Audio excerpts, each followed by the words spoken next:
Bonsoir tout le monde, ici Monsieur Cacahuète Bonjour. et Izu qui est derrière moi, et mon fils qui est dans une autre pièce. Ce soir, on a regardé le film Dragon Ball Super Broly. Alors, c'est le deuxième film sur Broly. Euh, pour la petite histoire, donc c'est vrai que j'ai oublié de dire quel jour on est. Aujourd'hui, on est mardi 22 août 2023, il est 21h40. Dans ce nouvel épisode de Parlons DVD, on va vous parler du Steelbook DVD et des Blu-ray de Broly. Donc nous on a vu le DVD, on n'a pas vu le Blu-ray. Le Steelbook se présente comme ceci. Donc c'est un boîtier métallique, plus ou moins métallique. À l'intérieur, il y a le DVD et le Blu-ray. Alors pour la petite info, la taille est la même que pour le film Dragon Ball Super Hero. On voit bien la tranche que la taille est exactement la même. Pourquoi je vous parle de ça? Ça c'est l'autre film, celui-là on l'a pas vu, Super Hero. Parce que par rapport à la Golden Box, voici la Golden Box, le Steelbook, il y a une grosse différence au niveau de la taille. Enfin grosse non, mais il y a quand même une sacrée différence. C'est bizarre qu'ils n'ont pas fait les Steelbooks sur le même format. Après, la Golden Box, c'est quand même un coffret intéressant parce qu'il y a les films Battle of God, la résurrection de F, mais aussi l'épisode de Bardock où on voit le père de Sangoku voyager dans le passé et combattre un ancêtre à Freezer et devenir super guerrier. Et il y a également le... Oui, oui, et il y a également le plan d'éradication des Super Saiyans aussi également, ce qui fait que la Golden Box est un steelbook très intéressant. Éducation. Donc on va revenir sur ce DVD là, enfin DVD et Blu-ray. Alors, à l'origine, Akira Toriyama, lui, il a fait Dragon Ball Z et Dragon Ball Super.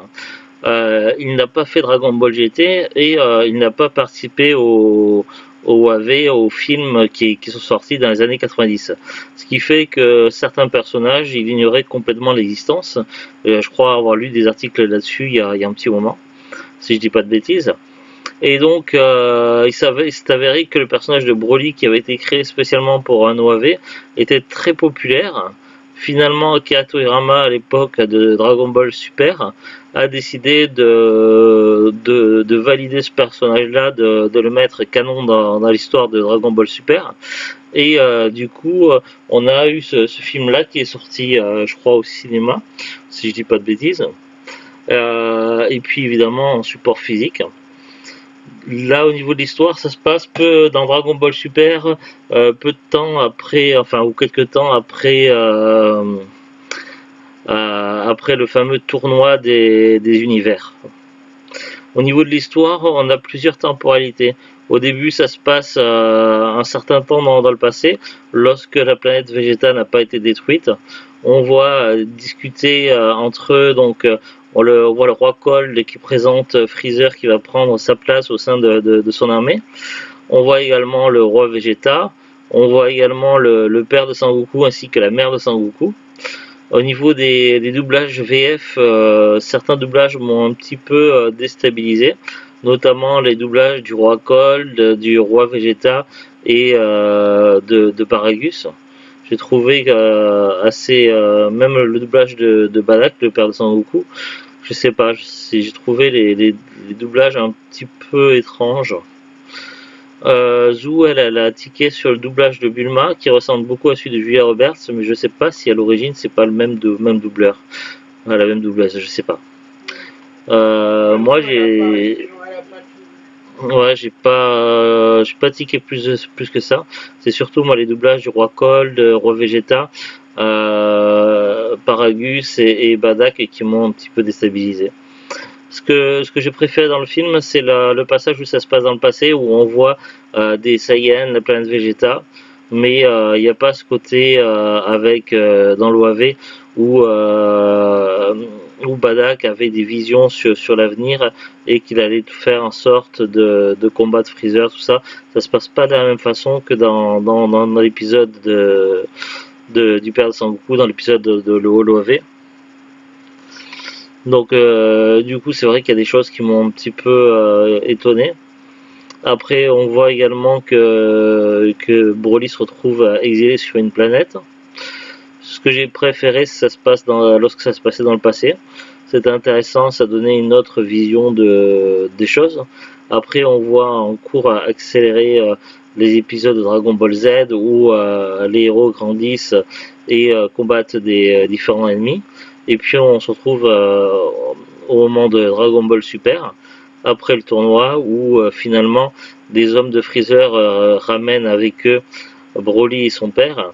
Et du coup, ils font en sorte que Broly affronte Vegeta et Sangoku. Et évidemment, ça tourne au cauchemar puisque Broly perd tout contrôle et devient surpuissant. Puis finalement, il va y avoir différentes étapes de transformation pour nos héros qui vont se transformer à tour de rôle entre Super Saiyan Rose, Super Saiyan Bleu. Et puis il va y avoir même la fusion de Vegeta et Goku, où on va aller voir en Goku gros, non pas, Gogeta gros, Gogeta maigre et Gogeta version ultime en Super Saiyan bleu jusqu'à combattre et repousser les assauts de Broly. Et évidemment, il va y avoir une fin heureuse. Grosso modo, c'était plutôt pas mal, mais je préférais quand même les OAV des années 90 où il y a plus de drame, où l'histoire est plus touchante, plus poignante.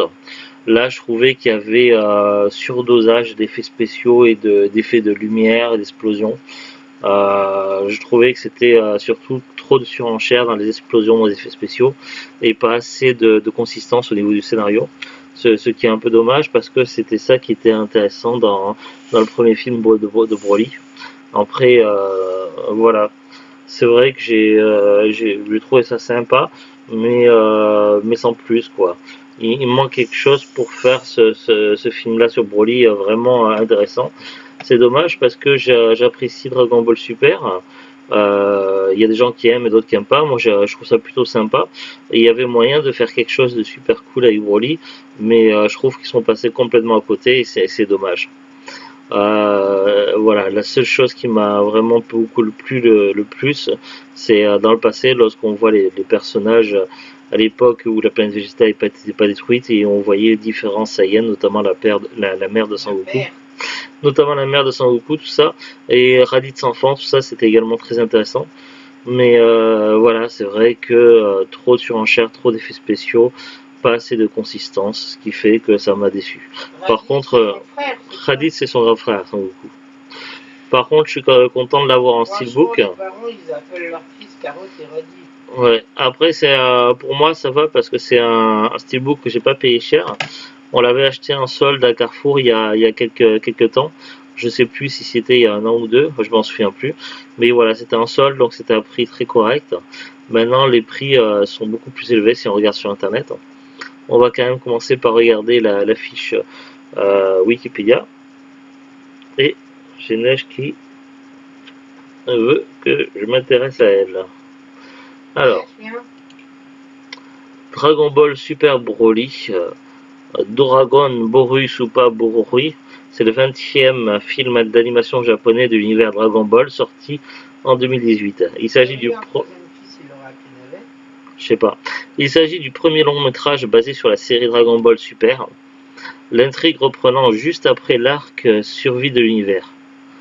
Ils disent du premier long métrage basé sur la série Dragon Ball Super. Mais qu'en est-il alors de ces films-là? Battle of God et la résurrection de F, c'est pas considéré comme des longs métrages? C'est bizarre. Après, on a le synopsis qui raconte toute l'histoire. Les autres informations que je peux vous dire duraient 100 minutes, donc ça va, c'est pas très long. Sorti au Japon le 14 décembre 2018, aux États-Unis le 16 janvier 2019, en France le 23 janvier 2019, puis après le 24 janvier 2019, en avant-première en VOSTFR, et puis après en sortie nationale le 13 mars 2019. Après, au niveau du doublage, là j'ai la fiche des doublages. Alors, pour les voix françaises de Sangoku, Bardock, c'est Patrick Borg. Sangoten et Sangoku enfant, Brigitte de Cordier, mais je n'ai pas souvenir qu'on les voit. Sangoten et Trunks enfant, je n'ai pas souvenir qu'on les voit. Vegeta, c'est toujours Eric Legrand. Freezer, moi là, sa voix m'a pas choqué, c'était la même voix que d'habitude, Philippa Ariotti. Bulma, c'est Céline Monsara qui l'a doublé. C'est tout, c'est pour dire. Mais à mon avis, c'est celle qui double également Julia Roberts. Ça lui ressemble. Paragus, c'était Thierry Mercier. Roi Vegeta, Patrice Mélenec. Et l'autre que je voulais voir, c'était quoi? Roi Vegeta, Paragus et Roi Cold. Roi Cold. Le Roi Cold, c'est doublé par Marc Bretonnière.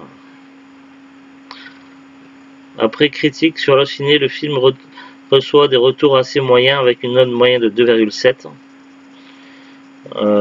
Oui. Première a mis 3 sur 5, Télérama 2 sur 5. Les notes sont un petit peu décevantes. En même temps, je suis assez d'accord avec les notes. Après, ça parle développement, attribution des rôles, box-office au Japon. Le film se place en tête du box-office pour son premier week-end d'exploitation, avec 820 000 billets vendus, engrageant une recette de 1 milliard et quelques. Donc effectivement, le film a quand même bien marché. 1 milliard et quelques. Ouais. Ils ont mis et quelques. Non, c'est moi qui le dis. Ah, les commentaires, on va lire les commentaires, c'est peut-être intéressant. Ce film marque la première apparition de Gine, pas Gine, c'est pas la même personne. La mère de Goku et de Raditz, dans une œuvre de la licence Dragon Ball. Elle était précédemment apparue dans le manga Jackos the Galactic Patrolman. C'est aussi dans ce film que Broly et la fusion de Gogeta apparaissent pour la première fois dans la trame originale de l'univers. Oui, on les voyait dans un film qui était sorti au cinéma dans les années 90, mais c'était pas canon dans l'histoire. Bien que faisant déjà partie de l'univers attendu de Dragon Ball par leurs films respectifs, Broly et Gogeta ont une apparence légèrement différente de celle des films dérivés de Dragon Ball Z. Dans ce film, Bardock a aussi une tenue différente de celle qu'il avait dans le manga original et reprend ainsi son apparence dans le manga Jackos the Galactic Patrolman. Ce film marque aussi la première apparition de Raditz enfant, ainsi que de Nappa et Freezer plus jeunes. C'est la première fois hors manga que Vegeta est aperçu dans sa forme de Super Saiyan divin. Le film ne tient pas compte des événements de téléfilm Dragon Ball Z Bataille contre Freezer, ni des 3 films Dragon Ball Z mettant en scène Broly. Oui, effectivement. Et c'est un petit peu dommage. La tenue de Goku dans ce film crée une incohérence majeure avec les travaux officiels de Dragon Ball. Dans le manga, Tortue Géniale raconte comment grand-père Sangohan a trouvé Goku, un bébé entièrement nu arrivé dans un vaisseau, alors que dans le film, quand Bardock envoie la capsule Goku vers la Terre, ce dernier est âgé de quelques années et porte une armure de combat de l'armée de Freezer. Oui, effectivement. Il y a des incohérences. Le film est sorti en DVD, Blu-ray et VOD le 17 juillet 2019 sans bonus vidéo. Après, j'ai pas regardé s'il y avait des bonus dans celui qu'on a. Là, si on regarde sur Amazon, le DVD est toujours en stock. Il y a 2 éditions actuellement. Il y a le DVD tout simple à 9,99 €, expédié vendu par Amazon. C'est un prix correct, ça va, c'est pas trop élevé. Par contre, c'est le Steelbook, le même clonage, je trouve que le prix est cher et pourtant c'est le prix vendu par Amazon, c'est pas par des vendeurs pro ni particuliers. Le Steelbook, le même clonage, expédié vendu par Amazon, il est à 29,95 €. Pour un film que je trouve moyen par rapport au précédent film Dragon Ball sur l'univers Dragon Ball Z et compagnie, je trouve le prix vraiment élevé. Du coup, je suis content qu'on l'ait trouvé en solde à Carrefour. Donc voilà, pas grand chose de plus à dire. Le film est pas exceptionnel et décevant, du moins par rapport à son histoire un peu creuse et de la surconsommation d'effets spéciaux et autres. Mais voilà, c'est un peu dommage.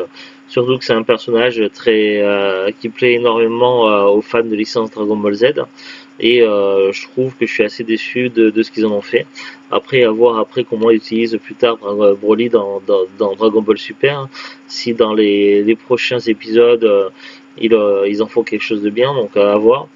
Mais moi, mon coup de cœur reste le film Broly des années 90. Je sais pas, même les phases de combat, tout ça, j'ai du mal à accrocher. Je trouve que ça manque de punch, c'est trop d'effets spéciaux, de lumière et autres. À un moment donné, on sait même plus s'ils sont sur Terre ou dans l'espace quand ils combattent. Il y a des lumières dans tous les sens, on comprend plus rien. Donc voilà, c'est quelque peu décevant. C'est pas nul comme film, mais c'est décevant. quand on voit ce qu'ils ont fait dans les années 90, comment ils ont envoyé du lourd, comment on peut maintenant, en 2018 où c'est sorti, comment on peut arriver à faire moins bien que ce qu'ils faisaient dans les années 90, j'ai du mal à comprendre. Donc voilà, c'est dommage parce que avec les années, ils auraient pu apprendre et s'améliorer au lieu de faire moins bien qu'avant. Donc voilà, après je suis très content d'avoir cette pièce de collection parce que voilà, j'y tiens, moi, dans Dragon Ball, l'univers Dragon Ball Z et compagnie, ça fait partie de ma jeunesse et ça fait partie de mes coups de cœur. C'est vraiment une licence qui me tient à cœur, donc avoir les versions physiques des films ou des animés, des séries animées, c'est vraiment quelque chose qui me tient à cœur, donc je suis quand même content d'avoir cette pièce de collection. Mais voilà, le film en lui-même est assez décevant. Je ne sais pas ce que vous en pensez, vous, du film. N'hésitez pas à mettre un commentaire pour en parler. Allez, à très bientôt tout le monde. Je vous souhaite une bonne continuation de semaine. Salut, salut. Et j'ai un t-shirt Dragon Ball sur moi. Je suis Tortue Géniale. C'est cool ça. Salut, salut. Je suis Cacahuète Génial.